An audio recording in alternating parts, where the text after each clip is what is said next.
जय श्री कृष्णा, राधे राधे। सब भाई बहन से यह रिक्वेस्ट करब कि चैनल को माने फुल वॉच करब और जे सब्सक्राइब नहीं किए हैं हमारे चैनल के सब्सक्राइब करें। अगर गाना अच्छा लगत है तो कमेंट करें। अब आप सब अगर चाहिए तो हम आगे बढ़ें। आप सबके सहयोग की बहुत ज़रूरत है। सब यूट्यूब फैमिली मिल के सपोर्ट करें भैया। तो आज हम एक गाना गावत है। सिलेंडर मिलत ना बाटे, हमरे 5 दिन जा चुके हैं सिलेंडर लेवल, लेकिन सिलेंडर मिला ना है। ऊपर छत पे चौक बनाए ही वही खाना बनत है, तो सिलेंडर के ऊपर एक हम गाना लिखे हैं। तो गाना सुनिया आप सब और बताया गाना कैसा है। महंगा हो गए सिलेंडर का करिए सजना, महंगा हो गए सिलेंडर का करिए सजना।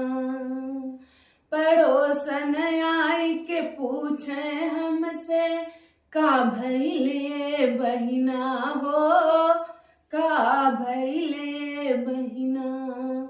पड़ोसन आई के पूछे हमसे का भैले बहिना हो, का भैले बहिना।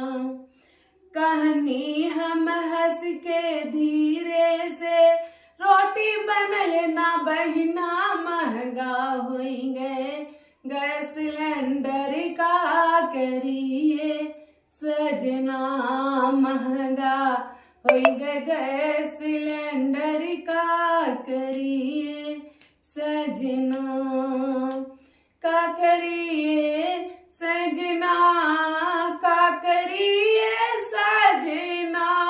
महंगा हो गए सिलेंडर का करिए सजना, महंगा हो गए सिलेंडर का करिए सजना। सवेरे सवेरे उठ के सोची का बनाई खाना हो, का बनाई खाना। सवेरे सवेरे उठ के सोची काव बनाई खाना हो, काव बनाई खाना।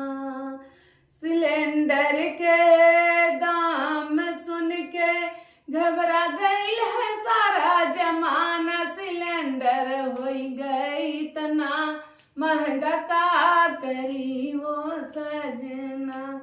सिलेंडर हो गए इतना महंगा का करी हो सजना। सब्जी भी महंगी, तेल भी महंगा, महंगा भयल मसाला हो, महंगा भयल मसाला। सब्जी महंगी, तेल भी महंगा, महंगा भयल मसाला हो, महंगा भयल मसाला। रोटी बनावत अम्मा सोचई कैसे चली गुजारा, महंगा हो गए सिलेंडर का करी हो सजना, महंगा हो गए सिलेंडर का करी हो सजना। गाना कैसा लगा कमेंट में बताइएगा। अपना प्यार आशीर्वाद जरूर दीजिएगा। सभी भाई बहन से यही रिक्वेस्ट है।